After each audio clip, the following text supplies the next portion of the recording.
અમદાવાદની 7th day સ્કૂલની ભૂલ છુપાવવાના પ્રયત્ન જોવા મળ્યા છે। શાળા કસૂરવાર ન હોવાના દાવા સાથે ટાઈમલાઈન રજૂ કરવામાં આવી। ઘટના સમયની ટાઈમલાઈન વાલીઓના ગ્રુપમાં રજૂ કરવામાં આવી છે। 7th ડે સ્કૂલે સીસીટીવીના ફોટા સાથે ટાઈમલાઈન રજૂ કરી નયન સાથે હોસ્પિટલમાં આચાર્ય 7-8 કલાક રહ્યા હોવાનો શાળાએ દાવો કર્યો છે।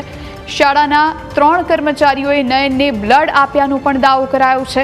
ઈજાગ્રસ્ત નયનને શાળાએ પહોંચ્યાની 6 થી 7 મિનિટમાં જ હોસ્પિટલ લઈ ગયાનો દાવો કરાયો છે। ખોટી વાતોમાં ના આવવા માટે વાલીઓને શાળાએ અપીલ કરી। શાળામાં થયેલ તોડફોડ અને સ્ટાફ પર હુમલાને પણ દુઃખદ ગણાવ્યું છે। તો નયનની હત્યા થઈ હતી અને એ જ સમયે જે પહેલાના સીસીટીવી છે એ ઘટનાના થોડા સમય પહેલાના જે સીસીટીવી છે એ સામે આવ્યા છે કે જ્યારે લોહી લુહાણ હાલતમાં નયન સ્કૂલે પહોંચે છે અને ત્યાં જે આરોપો લાગ્યા હતા શાળા પર કે શાળા તરફથી કોઈ મદદ નથી કરવામાં આવી, ત્યારે આ તરફ શાળાએ હવે વાલીઓના જે વોટ્સએપ ગ્રુપની અંદર આ પ્રમાણેની ટાઈમલાઈન સાથેની તસવીરો શેર કરી છે। આજ વિશે વધુ જાણકારી માટે સંવાદદાતા આશુતોષ આપણી સાથે લાઈવ જોડાયા છે। આશુતોષ, નયનની હત્યા થઈ અને એ વખતના જે સીસીટીવી છે એ સામે આવ્યા છે અને એ હવે સીસીટીવીના સ્ક્રીનશોટને ટાઈમલાઈન સાથે શાળાએ વાલીઓના ગ્રુપમાં શેર કર્યા છે અને પોતે કસૂરવાર ન હોવાનો દાવો પણ કરવામાં આવ્યો છે। શું જાણકારી?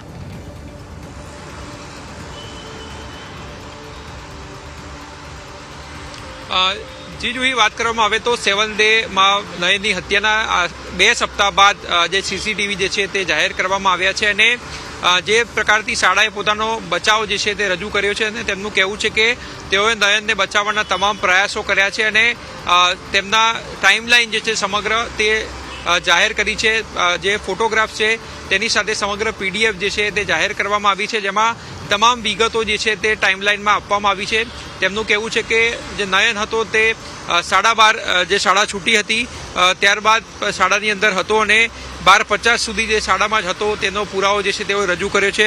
તેમનું કહેવું છે કે 12:50 વાગે નયન જે છે તે શાળાની બહાર જાય છે અને ત્યારબાદ 12:53 ઈજાગ્રસ્ત હાલતમાં તે શાળામાં ફરીવાર પ્રવેશ કરે છે।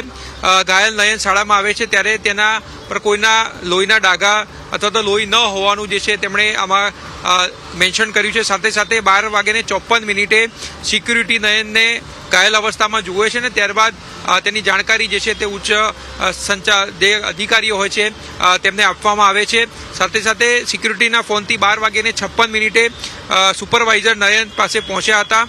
ઉપરાંત બપોરના 1 કલાકે નયનના માતા જે છે તે રિક્ષામાં હોસ્પિટલ લઈ જવા માટે આગ્રહ કરે છે તેવું પણ તેમણે આ સ્પષ્ટ ટાઈમલાઈનમાં જણાવ્યું છે। 1:01 નયનને ટીંગાટોળી કરીને હોસ્પિટલ રિક્ષામાં જે છે તેને બેસાડવામાં આવ્યો હોવાનો પણ દાવો જે છે શાળા દ્વારા કરવામાં આવ્યો હતો ને 1:11 શાળામાં 108 પ્રવેશે છે, પરંતુ ત્યાં સુધીમાં નયનને હોસ્પિટલમાં પહોંચાડી દેવામાં આવ્યો હોવાનું પણ તેમનો બચાવ જે છે તે કરવામાં આવ્યો છે।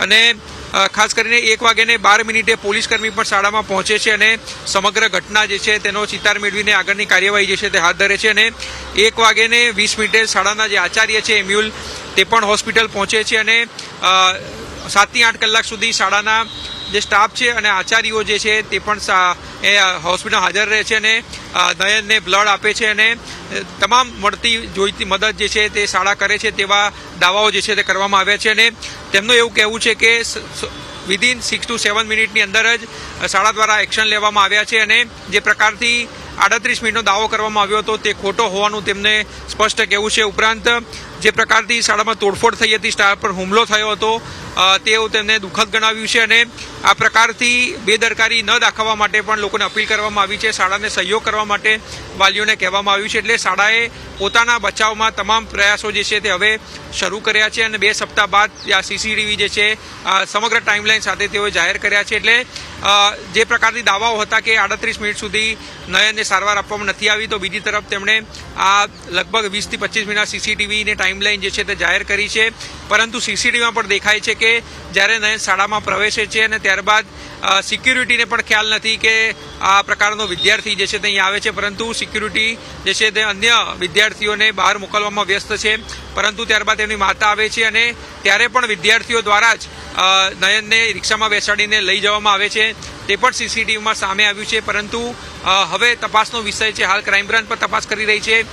ડીઓ દ્વારા પણ કમિટી રચના કરવામાં આવી છે, તે પણ સમગ્ર મામલે તપાસ કરી રહી છે. એટલે કોણ સાચું કોણ જૂઠું જે છે તે કમિટીના રિપોર્ટમાં સામે આવશે. પરંતુ જે પ્રકારથી સીસીટીવી સામે આવ્યા અને શાળાએ પોતાનો બચાવ જે છે તે રજૂ કર્યો છે અને લોકોને પણ અપીલ કરી છે કે આ પ્રકારથી જે ખોટી અફવાઓ ફેલાઈ રહી છે તેમાં ન આવો અને શાળાને સહયોગ કરો. જી બિલકુલ, આભાર આશુતોષ, આપ જોડાઈને જાણકારી આપી તે માટે.